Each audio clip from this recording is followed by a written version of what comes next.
Olá, nossa conversa de hoje vai ser com um rapazinho que, próximo de chegar aos seus 90 anos, veio me contar um pouquinho de todas as histórias que já viveu nesse Ribeirão Pires. Ele é músico, regente, maestro, professor de música. Aliás, ele fundou a primeira escola de música, a primeira academia de música da nossa cidade, escritor, fotógrafo. Já teve salas de cinema em Ribeirão Pires e em Rio Grande da Serra. E atualmente, além de escritor, ele é palestrante, vai às faculdades, vai às escolas fazer as suas palestras e também radialista na Rádio Pérola da Serra, a rádio comunitária aqui da nossa cidade. É com imenso prazer que eu recebo hoje o senhor Américo Del Corto. Obrigada, viu, senhor Américo? Acho que o senhor imagina o tamanho da minha admiração pelo senhor, mas acho que por mais que a gente demonstre, por tantas vezes que a gente demonstre, acho que ainda não é suficiente. Ai, que isso, né? E uma coisa que eu costumo dizer é que eu acho que homenagem é uma coisa bacana da gente fazer quando a pessoa é viva. Ah, mas é muito bonito levar flores no túmulo, é muito bonito fazer uma campa de mármore, mas a gente fazer as coisas, homenagear as pessoas, lembrar da vivência dessa pessoa enquanto ela está viva, eu acho que é muito mais valioso. Nessa parte eu sou muito feliz, porque eu recebo muito. Desde 1988 eu recebi homenagem lá no Parque Municipal, lá em Pilar Velho, com o meu nome lá, em 1988. E depois outras que eu tenho recebido, sempre em vida, porque lá eu já falei isso, que homenagem é boa quando você pode sentir, que sim, é o que eu estava sentindo lá no Pilar Velho. Sim, coloca o nome numa escola, coloca o nome num livro, na história, já é bacana. Sim. Mas a pessoa poder estar presente na homenagem, acho que é muito mais. Então, fico muito feliz de receber o senhor aqui hoje. Eu que agradeço também, e dar a oportunidade de estar aqui falando a história, porque a história da cidade é muito importante, né? Falar nisso, nós vamos comentar daqui a pouquinho. O senhor tem um livro, né? O Reminiscências, que saiu há alguns anos atrás e que conta a história de Ribeirão Pires, passagens de Ribeirão Pires, né? O senhor Américo viveu o barro da Avenida Francisco Monteiro, conheceu muitas histórias da nossa cidade, incontáveis. Aliás, o que nós conversamos aqui já nos bastidores daria para ter feito já uma outra entrevista, né? O senhor Américo, em 56, fundou a primeira... 53. Primeira escola, Academia Musical de Ribeirão Pires, né? Isso. E em 56 já estavam fazendo shows? Em 56, nós fizemos o primeiro show no Clube Cruz de Malta, que hoje já não existe, né? Em 71, começou a batalhar pela Escola de Música Municipal, pela Escola da cidade. Porque como eu já falei, eu cobrava naquela época 2, 3 reais, não era real, mas era equivalente. Para dar aula de música. E o pai e os pais, uma vez aconteceu, chegou um pai lá e disse: quando você cobra? Eu cobro tanto, não dá para. Por que não dá? Não, porque se fosse um só eu podia pagar, né? Mas são 2. Aí então me despertou aquela ideia de falar com a prefeitura: você monta a escola, paga o meu ordenado e eu ensino de graça. E foi onde surgiu com o prefeito Antônio Simões. A primeira escola municipal de música de Ribeirão Pires, mais ou menos em 71. 71. Muito bem. Agora, não bastasse, em agosto do ano passado, o senhor Américo mais uma vez encampando uma nova ideia, que é a Associação Pro Memória de Ribeirão Pires. O senhor é presidente dessa associação. Sou. Qual a ideia dessa associação, senhor Américo? Porque, eu sempre falo que Ribeirão Pires, a história de Ribeirão Pires é muito bonita, porque eu sou um privilegiado, né? Porque eu conheci a história e ainda estou vivendo a história dela. Mas eu achava que tinha que ser feita uma união de todos esses que conhecem a história. Eu, Walter Galo, Arnaldo, Otavico, por exemplo... O próprio Simões, que também o Antônio Simões, e outros mais mas precisaria juntar. Então, num programa de rádio, eu dei essa ideia, até o Arnaldo estava lá junto no programa. Isso na Rádio Pérola? O Arnaldo Boaventura. Mas no programa da Rádio Pérola? Da Rádio Pérola. Sim. No Reminiscência. Sim. E aí, então, chegaram os telefonemas apoiando a ideia, então resolvemos fazer as reuniões. Fizemos umas 3 reuniões, foi bem explicado, que pensavam bem antes de pôr a assinatura. Fizemos o lançamento lá na Câmara Municipal, em 14 de agosto de 2010. E estamos trabalhando, mas muita dificuldade, porque tivemos muito gasto com os papéis, né? Tirar documento. Mas hoje nós estamos legalizados, LTJ, tudo, e vamos agora começar a trabalhar. E qual é o foco da associação? Que objetivos tem a Associação Pro Memória?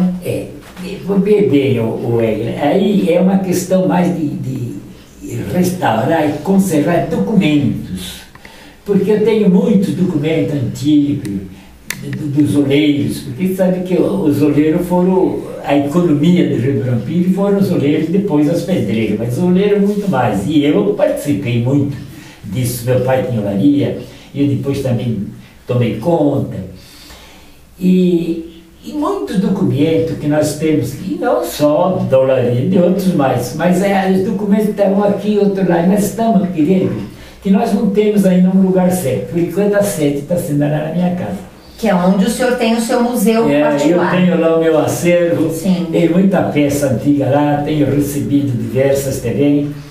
E então nós queríamos restaurar as fotos, muitas fotos, mas muitas fotos. E essas fotos, elas não têm valor se elas não forem identificadas, não é verdade?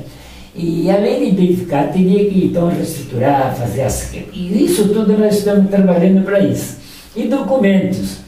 Essa é a nossa função, pesquisar, preservar e descobrir, como é que se diz, organizar essa nossa, dentro dos documentos. Essa nossa história. Agora, senhor Américo, isso não deveria ser um papel do Poder Municipal? Da Prefeitura? Isso não deveria ser uma função do governo municipal? Não sei se funciona, né? Porque... Não, que não funciona, nós já temos provas Você disso. sabe, né? Tantas gestões já passaram e nenhuma delas, de fato, efetivou um trabalho do Museu Municipal. Então, a associação surge também dessa necessidade de suprir essa falha na atuação do governo municipal? Eu acho que sim, porque, vê bem, olha, a história do museu aqui em Ribeirão Pires é triste, porque... eu falei para o Clóvis, eu estou metido desde que começaram. Cada prefeito, não só uma vez, às vezes o próprio prefeito mudava o local 2, 3 vezes. E cada mudança, metade das peças desapareceu. O esquecida, quebrada, roubava. Então eu disse, não adianta. Que sempre tem que ter lugar fixo. Agora, eu não quero que amanhã a prefeitura diga, olha, vocês vão para lá. Eu quero concessão de tantos anos. Senão, não me conta mais, porque eu já estou cansado.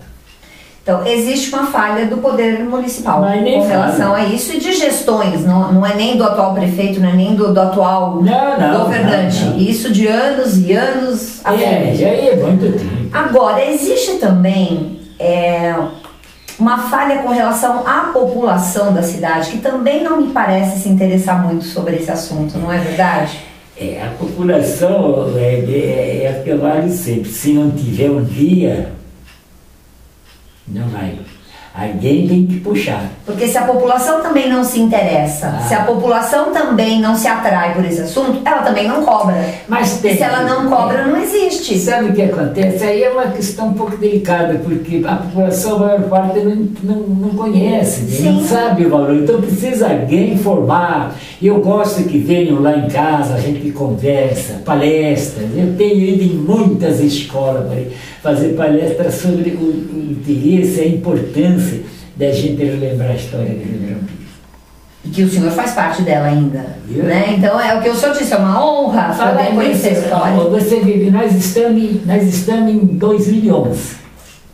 Nós vamos atingir, não sei se eu atinjo, mas eu espero. Nós também. Você também. Nós vamos atingir 2014. Você sabe o que representa 2014 para Ribeirão Pires? Faça o cálculo. começou a população em 1714. Quantos anos? Certo. 300 anos. Sim, é um marco para a história da cidade. É, né? Pelo que a gente conhece, começou a população depois da igreja do Pilar, não da igreja antes, quando veio esse capitão Lemos, que depois ele fundou a igreja. Depois veio a família Pires mais tarde, né? E, pelo que a gente conhece, a população começou ali. Ah, mas tinha os indígenas. Bom, os indígenas sempre existiram, né? E no país inteiro, não foi só Isso aqui? para o país inteiro. Eu digo assim, porque que eu sei, a história que eu tenho é isso aí. Depois da igreja, 3, 4 anos depois, veio a família Pires. E a família Pires, ela ganhou do governo, porque naquele tempo era assim, uma imensidão de terreno. Tudo ali, até Santo André e Mauá, era tudo família Pires. Isso foi em 1714 que ele fez a igreja. Então nós deduzimos que por aí que começou a população de Ribeirão Pires. Porque lá em Ribeirão Pires não tinha nada, era mata virgem. Por que o cemitério do Pilar? Porque quem morria lá, e depois vinha enterrado em Pilar Velho. E como que vinha enterrado? Vinha numa rede. Eram 4 pessoas, um na frente de trás e 2 de reserva. Cansava, trocava na rede.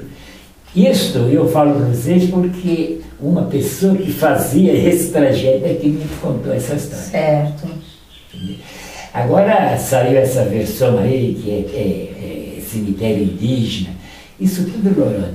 Na verdade, não é um cemitério indígena, é um cemitério onde tem índios, portugueses, espanhóis, italianos. E que está tendo. Não é só de índios. Em Ribeirão Pires nós temos aí descendentes que têm os bisavós enterrados lá. Certo. E estão aí vivinhos. Não é um cemitério só indígena. Não, é um cemitério de colonizadores, a história tem isso. Bravadores. A história tem isso. A pessoa às vezes, ou querer para parecer qualquer coisa, fica falando. Né? Eu disse para eles, bom, então faz o seguinte, eles foram lá na minha casa, você me prova onde você viu esse documento, que lá os índios estão enterrados lá.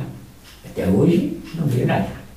Bom, senhor médico, com essa questão da associação, quem são as pessoas que podem participar? Como que as pessoas podem colaborar com... Olha, a mensalidade é irrisória, é R$10 por mês.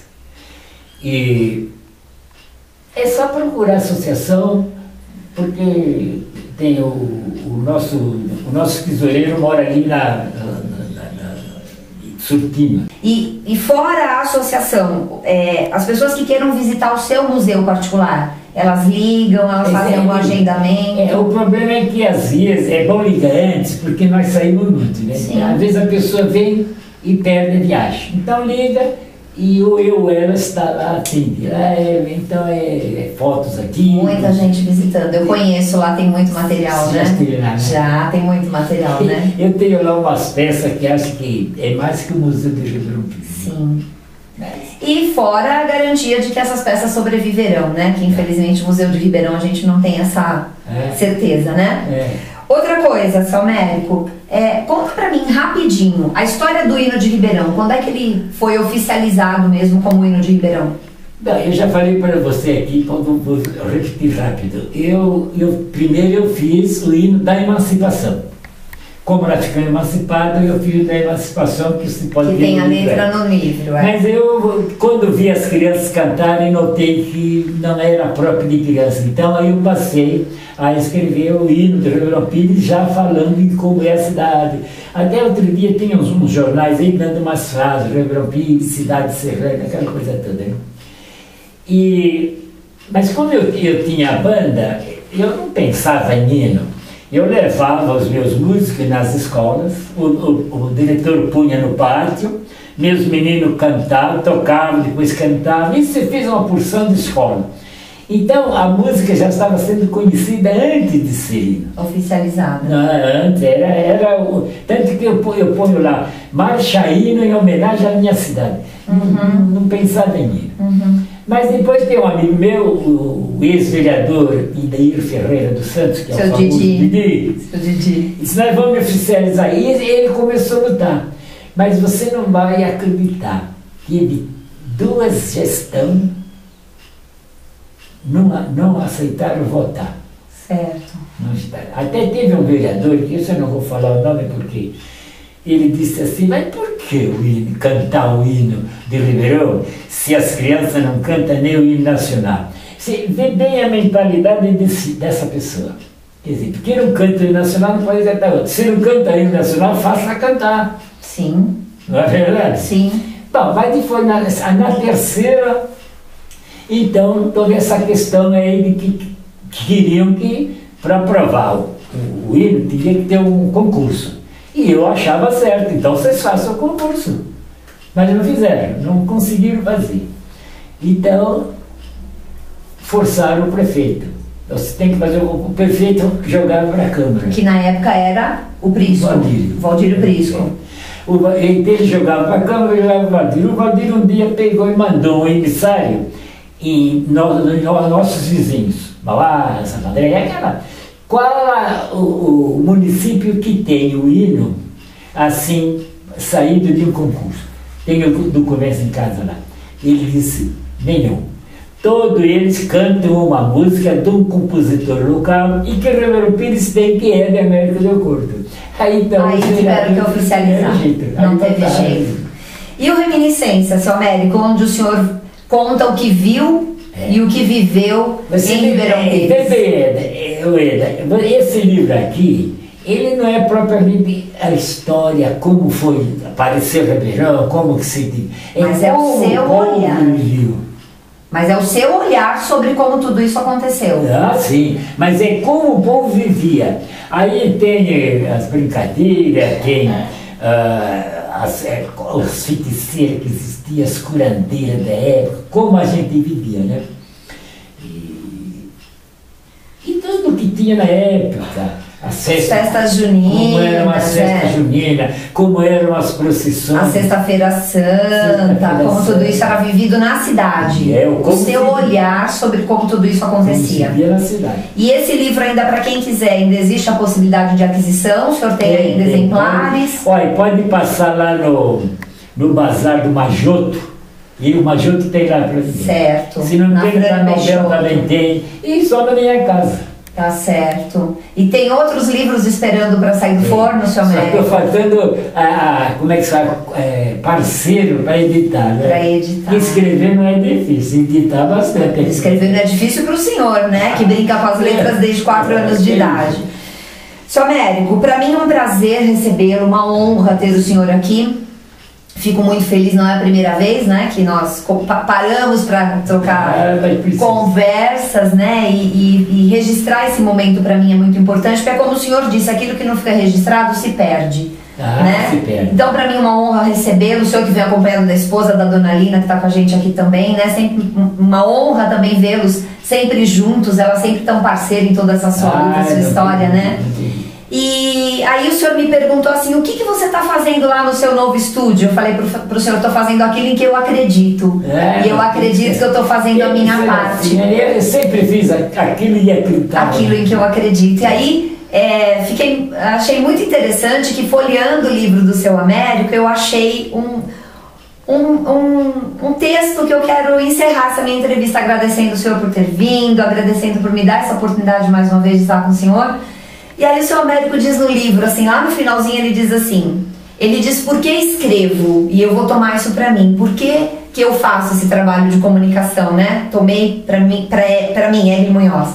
E aí ele diz assim, por que escrevo? A essa pergunta eu responderia, se algum dia alguém achar aproveitável o que escrevi, eu me sentirei recompensado. Mas também, se ninguém jamais comentar algo sobre aquilo que escrevi, mesmo assim me sentirei recompensado, porque afinal escrevi. E é assim que eu encerro essa entrevista. Eu também faço a minha parte, porque acredito que para alguém, com certeza ela será importante. No mínimo, para mim que estou fazendo. Seu Américo, obrigada. Fica com Deus, querido. Até a próxima. Até a próxima. Esperando agora que você ajude nós também, com esse jornal na nossa associação. Vamos lá. Com o nosso Ribeirão Pires tem. E eu te espero aqui no Ribeirão Pires tem TV para nossa próxima entrevista.